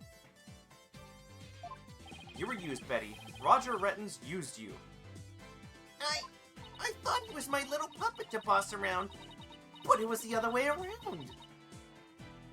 After the incident, Mr. Rettens arrived at the theater. He got the murder weapon and swapped the rubber sword with the bloodied steel one. That's also when he lowered the victim's body down to the stage. But how did he have time to do all that? When the set piece fell, the audience was evacuated from the building. He was able to do all those things after the fact because there was no one around to see. A horrific murder camouflaged by a spectacular magic show. That sounds like the kind of murder only a magician can pull off. As long as the show proceeded as it was scripted, Mr. Mystery was doomed to die. That's why it was you, Mr. Rettens, who killed the victim, all the way from the TV station. This prank plan, or should I say murder plan, proves your murderous intent. Gramari! I'm sorry, did you just curse at me? サトライマオマンドもさましで足し抜けたらガセよそのか Enough. You dim-witted, ignorant, imbecilic, putrid red pepper. He can't possibly have a counter-argument to make. Talk about not knowing when to let it go and move on. Do you have a rebuttal or something, Prosecutor Sadmati? No blade of any kind was found in the catwalk, which means you have no evidence to support your theory. But Mr. Rettens retrieved it after the fact. Which still leaves you with no way to prove your wildly fantastic remote murder theory. Yeah. Check the padding in the roof. If there's blood on it. Because there would be. But without proof, does it not make more sense to believe that the murder was committed there on the stage? That's where the blood-stained sword was found after. That is a very good point. As the only person who could have committed the crime there on that stage. Trucy Wright remains the prime suspect. Okay, this argument makes no sense. It would appear, Yeah. It would appear that what you call truth is little more than a cheap parlor trick. In the end, you have done nothing to prove the accused's innocence. It is time at last to let it go and move on. Yeah, I could say the same for you, buddy. Yeah. Ho ho ho ho! Are you seeing this, Magnifique Grammari? My magic is exacting punishment on your granddaughter. The Grammari name is dumb. Apollo, we need to hit him with a decisive piece of evidence here. I know, that's just what I was thinking.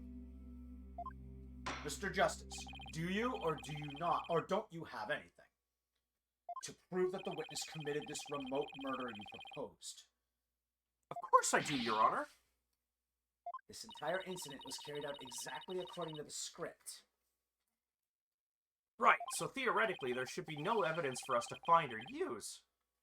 Which means our best bet is to see if something unscripted happened. There's gotta be something Rettins couldn't have foreseen. And once I find it, that's how I'll expose this murderous trick. Get ready, Mr. Rettins, because I'm about to reveal the secret to your magic. There are no tricks or gimmicks here, just some good old-fashioned logic. Oh, he does do it! Sick. As long as the magic show went as scripted, the murder would happen without fail. Everything in this case was carefully planned so that no evidence would be left behind. Still, one thing happened that definitely wasn't in the plan. What part of the magic show wasn't part of the magic show's original script? Bonnie's mistake. You don't have to tell me. Yeah, I was gonna read them all out. Oh, okay. Bonnie made a mistake. Bonnie made a mistake during Trucy's escape trick. Okay, I'll let you read them out this time. What mistake did Bonnie make during the magic trick? Don't press it. Don't. Okay, so don't answer right away. Stage lift preparation, Mr. Hat's positioning, or her life choices. Choose her life choices. Trust me. No. I should never say a person's life choices are a mistake. I'm sure she can be a great magician someday if she works hard at it. Good luck, Bonnie. Anyway, getting back to the case. What was it that Bonnie did during Trucy's escape trick? Bonnie's life choice is awarded. Yeah. What mistake did Bonnie make during the magic trick? Alright, so now what's the real answer? Well, I'm gonna let you read it this time. Stage lift preparation, Mr. Hat's positioning, her life choices. Mr. What- Hat's positioning. Mr. Hat was placed in the wrong spot.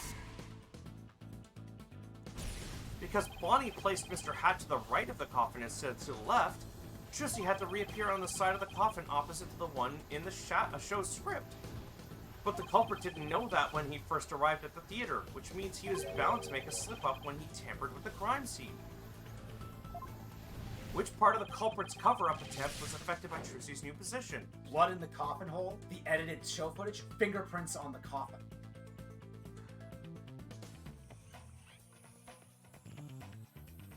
The edited show footage. No? Discrepancy between the two videos proved the footage that had been edited. That didn't have anything to do with Trucy's. Okay.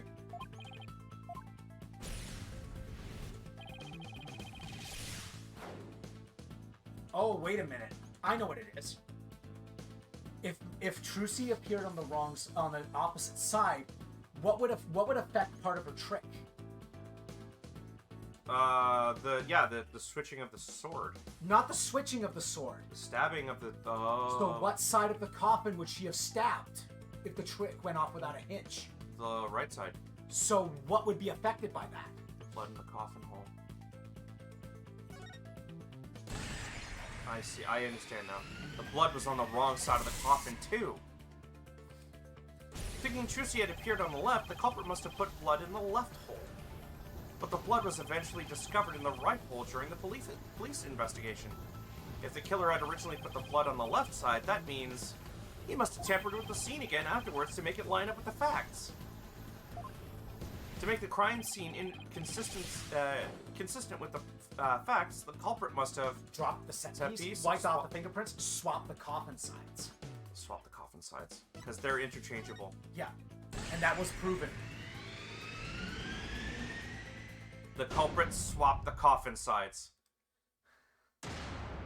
That's right, the left and right panels of the coffin are interchangeable. The culprit must have switched the two panels to make the bloodstain fit the facts. But the switch might have also given rise to something unnatural. Oh, I remember now. There was something unnatural about the coffin, and it's just the evidence I need.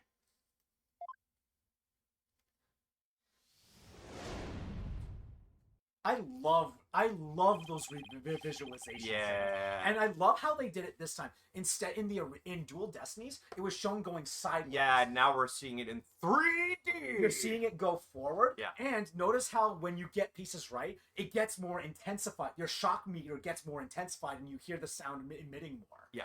Sorry, Mr. Rettens, but I have some very conclusive proof of your guilt. Another bluff, is it? There's no way you have anything of that kind. My magic is real, no trick. Objection! Not this time. No, there are tricks and gimmicks to it, just like any other illusion. What? After the murder, you switched the left and right panels of the coffin, didn't you? Yeah. And because you did, you left behind something very unnatural for us to find. This proves that Roger Rettens tampered with the crime scene after the murder took place. Yeah.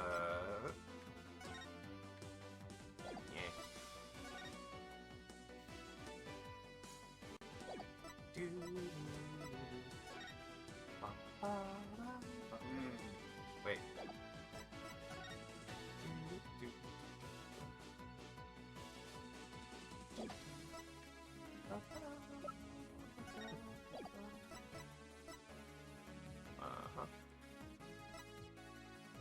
I don't remember. Remember what it involves. It involves the case, but this is the only image that has What- it. What was left on the coffin? I actually don't remember. Yeah, no, fingerprints, but they were just like that, right? They were on the wrong side, remember? It was implied that the hands were backwards. Oh, okay. That proves that the left and right were switched. So I have to show the fingerprints. Well, look at what it says. Bounty Fam, Mr. Rios, prints on the panel, Bounty Mr. Fam. Rios' palm prints are reversed. See image. It's like he was Oh, backwards. If the left and right were flipped, it would have been the right way. I misunderstood the image. Yeah. That was my bad. No, it's fine. Take that! The fingerprinting results? What about the fingerprints is unnatural? Let's take a look at the prints the victim left inside the coffin, shall we?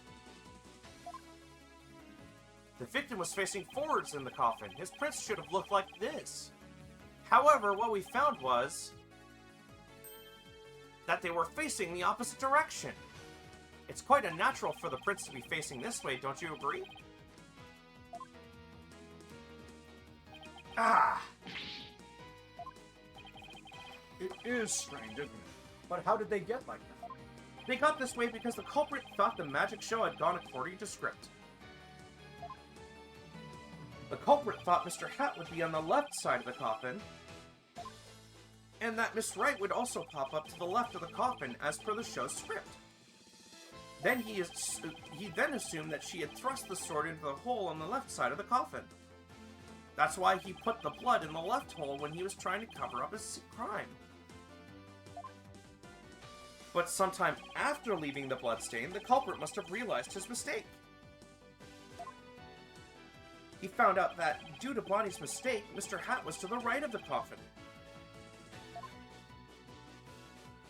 And that despite the script, Miss Wright had thrust the sword into the hole on the right. In short, the hole with the blood in it was on the side opposite to the one Trucy used. To make the blood's location fit the facts, he had to tamper with the evidence yet again. So he tried to cover up his tracks by switching the coffin's left and right panels. Oh, and that's how the fingerprints in the coffin ended up backwards? Because the culprit switched the two side panels around? Sorry. The prints ended up facing the opposite direction.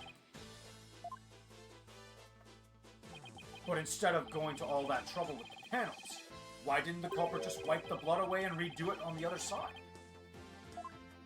I'm afraid that wouldn't have worked, Your Honor, because of a little something called luminol testing. Ah, right, luminol. It's forgotten. Luminol can detect trace amounts of blood, even if it's been wiped away, right? That's right. Wiping the blood away would have only served as proof of his meddling. How about it, Mr. Rettens? I did a pretty good job figuring out your trick, didn't I? Objection. Trucy Wright could have done the same just as easily. You have no proof that it was this witness who tampered with the evidence. Objection. Ah, but I do have proof. What? A person who was in the magic show would never have made the mistake of putting the blood on the wrong side. Least of all, Miss Wright, who surely would have remembered she was on the other side. Oh my, you're absolutely right. Why, you impotent. Impudent. Impudent. 'Cause, Impotent. yeah, if you say impotent, that means you can't have children. I was implying that. I'm sure you've realized it by now, Prosecutor Satbari, that your claim that Miss Wright is the culprit just doesn't hold up anymore. That you and the accused are most certainly Objection. bound for hell. Objection! Really, Miss Wright and I? Because I think you're the one with the ticket there for trying to commit and convict an innocent girl.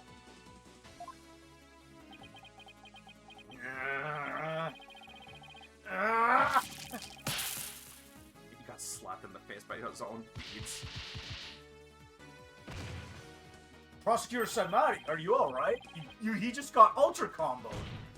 As for the true culprit, he is someone who knew how the show was supposed to go but didn't actually see it. And someone who had the chance to tamper with the crime scene after the incident. And the only person who fits the bill is you, Roger Rettens. Gramari! All of the secrets to your tricks have been revealed. And with no tricks left, I'm afraid your show has been cancelled. Permanently!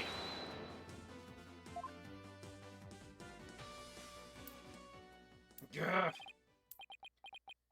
Are we gonna do an earth-shaking thing? All of my secrets have been revealed, you say? Oh boy. Camera. Don't make me laugh, boy. Mine is the true real magic. There is no secrets to reveal. Behold, ladies and gentlemen, the true power of the great Mr. Rios.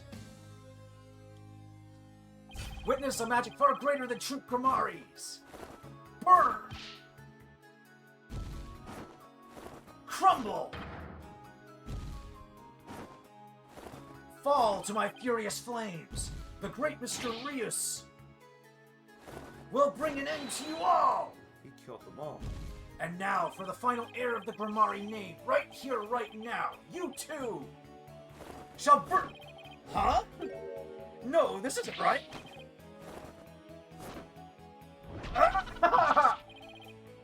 No, I didn't do anything wrong. No, it's not my fault. I'm not the one to blame. I'm the victim here. What? Stop. Oh. Curse you, Gramari! Who's the bunny?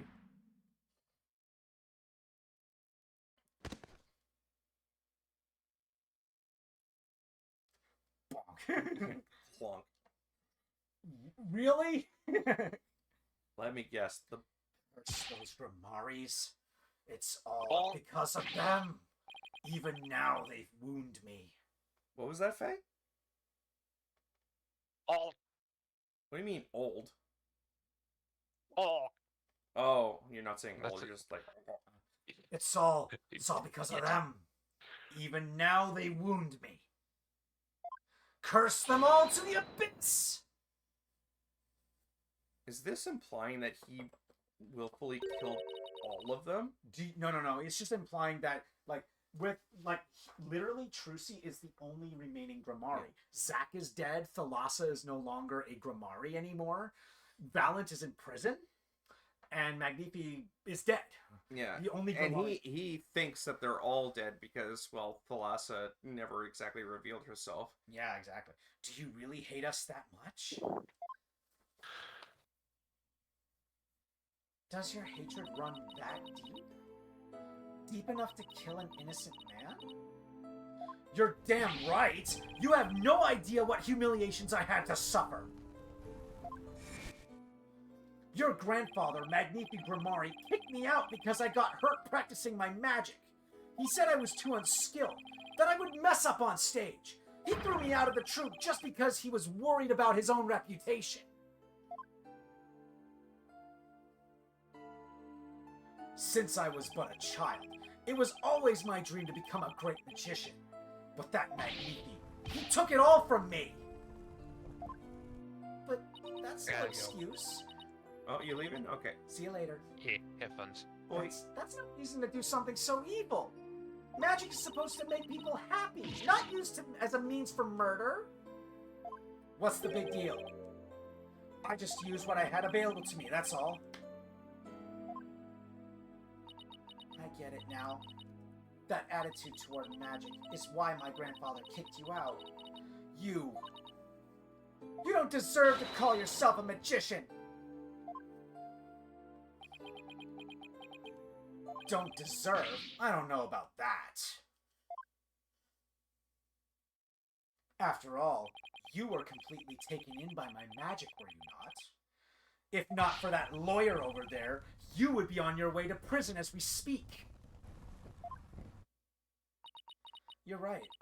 I didn't see through your tricks. You see, so in the end, Troupe Grammari was defeated by the great Mr. Rius. You're not fit to lecture me from on high, Trucy Wright. You don't even deserve to call yourself a magician, you naive greenhorn.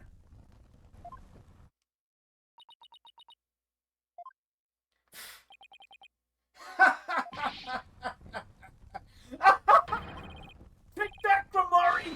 You lose! if anyone needs to learn to let it go and move on, it's this guy. This court and my prison can both burn in the flames of my creation.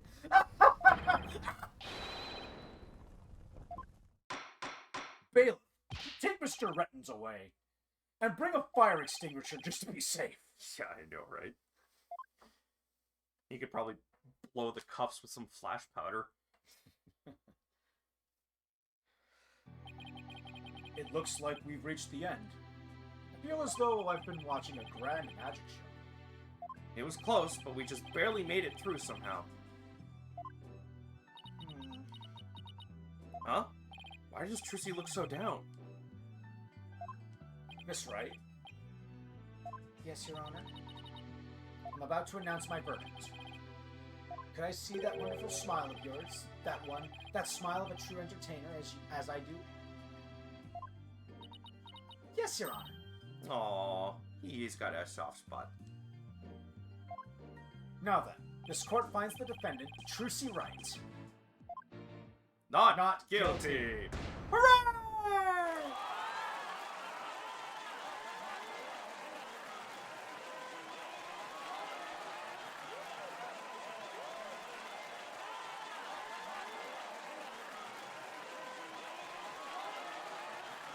Court is adjourned.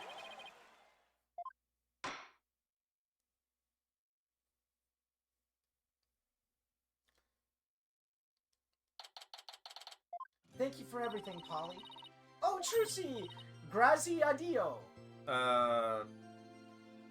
Glorious Day? Something like that. I think, yeah. Now you can open your show tomorrow, just as planned. Yep, and it's all thanks to you two. Oh, but now that Mr. Rias is gone, I'll need to find somebody to replace him. I don't like the way she's looking at me. Trucy, so happy. I'm so sorry about everything. Hey, what are you apologizing for? Roger Wright abused us. We're victims too. He even made me an accomplice to murder. But Betty, we have to take some of the blame for this too, you know. Even if we didn't know he was planning to kill Mr. Mystery, we did cooperate with him. It's just... it's all my fault, isn't it? Neither of you is to blame.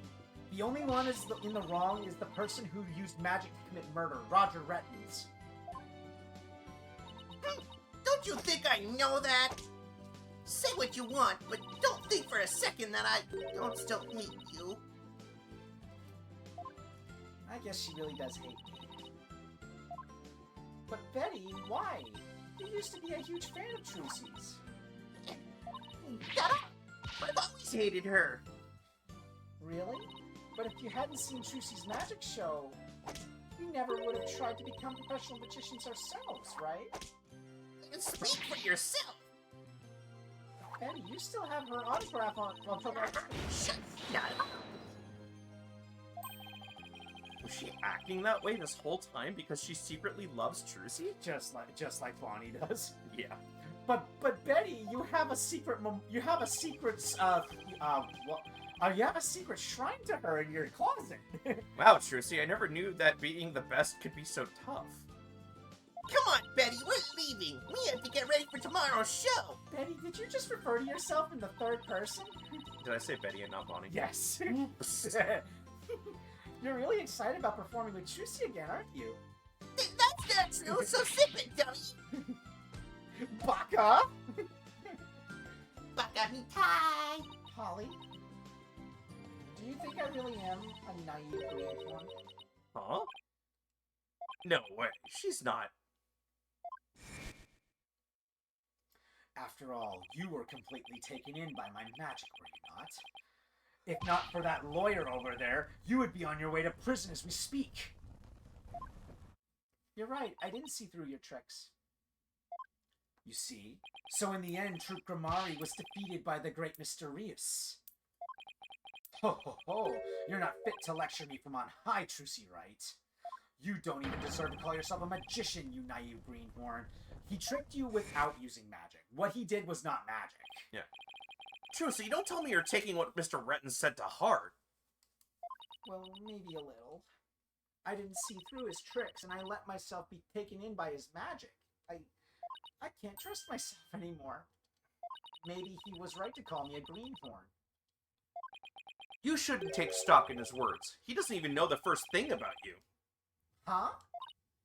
You're a wonderful Grammari magician. You should be proud of yourself. Thank you, Apollo. But what makes you say that? I know you're a wonderful Grammari magician because of this. Probably the notebook, right? Yeah.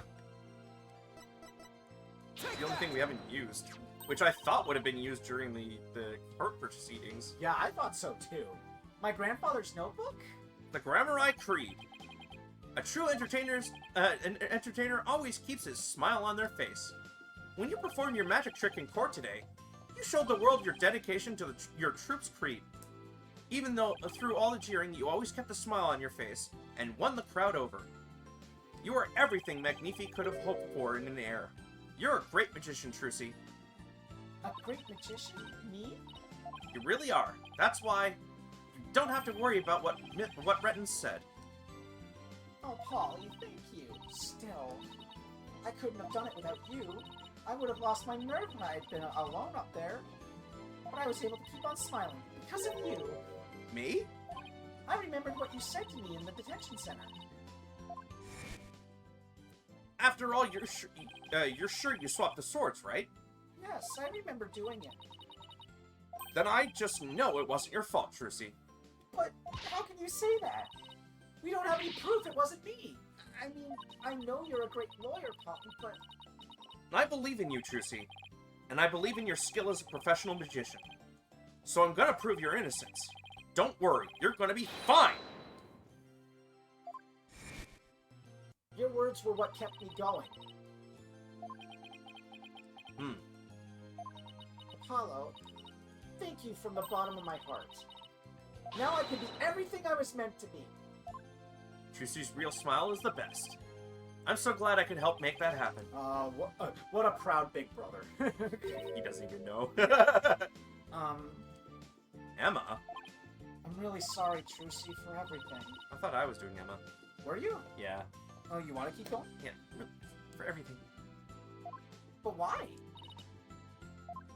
Well, I wasn't able to convince Prosecutor Satmati what a good person you are.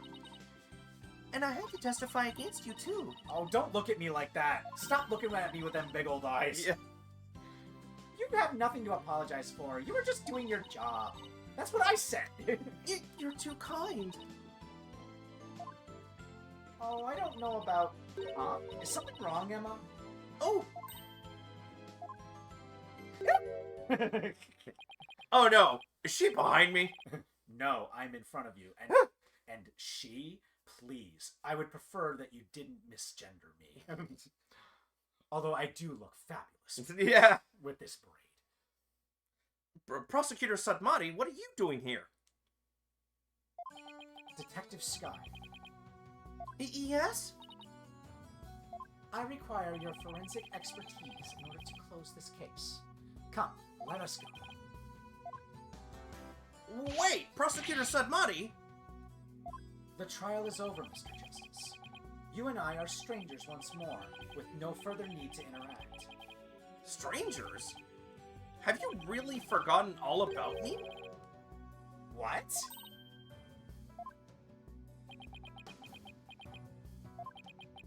You've really changed, Nayuta. Telling me to let it go and stuff? What happened to you? Oh, lawyer of impure soul. I have nothing to say to the likes of you. There's history between the two? Are you serious, Nayuta? Now, if you will excuse me.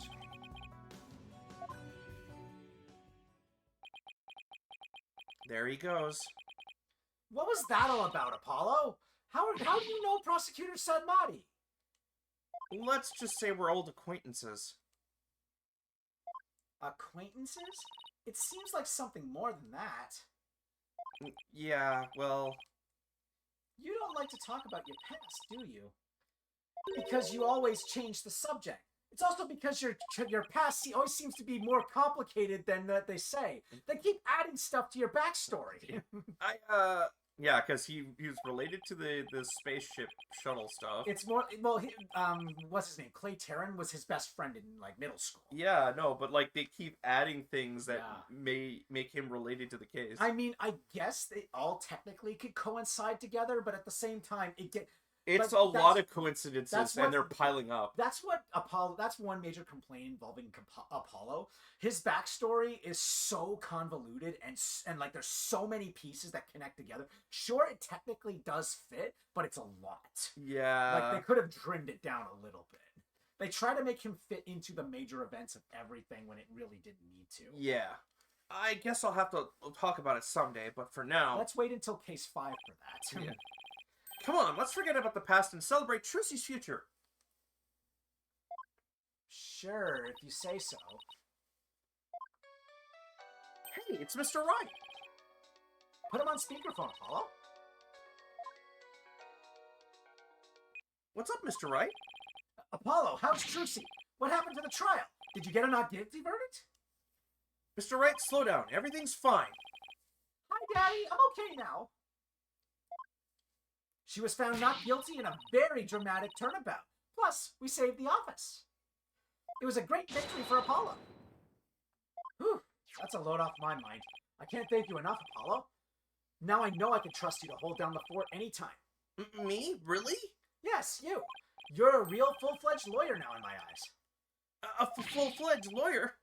I still can't wrap my mind around it. Thank goodness you were there to take care of everything. And thank you, Apollo. No need to go that far, boss. Especially not in front of everybody. Jeez. Oh, and by the way, I won't be able to make it to tomorrow's show. So I was hoping you could go. You'll do that for me, won't you? Of course! I wouldn't miss it for the world! full-fledged. So Daddy asked you to come to tomorrow's show, huh? As my assistant, right? No, he asked me to go cheer you on. Okay, then I'll be sure to save you the best seat in the house, Polly. The best seat in the house? I really appreciate the thought, but she's talking about a seat on the stage, isn't she? In the coffin. Yeah. Good, then it's settled. Huh?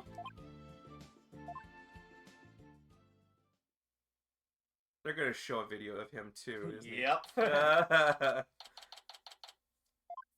Objection! I should have known!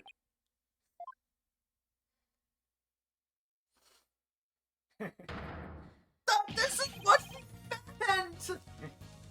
Magical girl Trucy Wright will now perform her greatest illusion yet. There are no tricks or gimmicks here, ladies and gentlemen. This is real magic. Wait a minute, you're kidding, right? There is a trick or gimmick, right? I'm too young to die! Now then, Mr. Hat, you know what to do with that sword. No, wait, stop! No! We're gonna pop-up pirate your ass, Apollo! And that is how Trucy and Grimari Land ended on a rousing high note. With a big round of applause and Polly's ear-splitting screams. What kind of ending is that?